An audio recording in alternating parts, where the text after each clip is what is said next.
And Nick, you've been going through some of the claims. Let's start with London wants to go to Sharia law.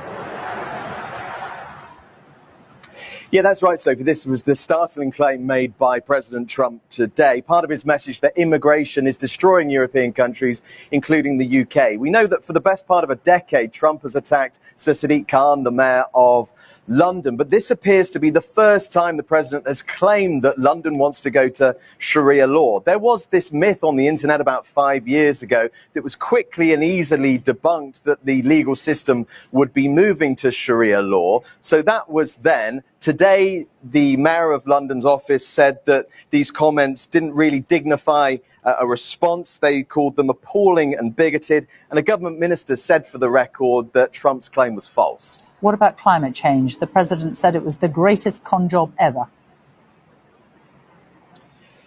Yeah, he did, Sophie. The thing is that decades of specialist research really torpedoes that argument. The vast majority of scientists and experts say that climate change caused by humans is real. And here's a quote. This is from the Intergovernmental Panel on Climate Change, IPCC, made up of hundreds of leading scientists. Human activities, principally through emissions of greenhouse gases, have unequivocally caused global warming. And finally, he also said, he told world leaders that he has ended 7 wars. Has he? No, he hasn't, Sophie. That is not the case. Trump claimed that thousands of people were dying in each of these 7 wars he talked about. But the reality is very different. Some of them were very quick skirmishes across borders. There was one that was a dispute between Egypt and Ethiopia over water, over the construction of a dam on the River Nile. There was no fighting there.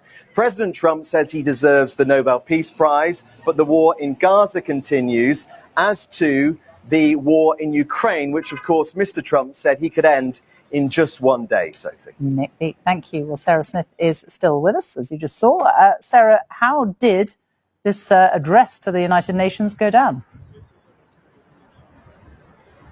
Well, that's really interesting because you could see how uneasy many of the world leaders listening to it were by the looks on their faces. But they haven't come out and criticised him yet. In fact, we've had the UN Secretary General repeating that they believe that America is essential to the work of the United Nations.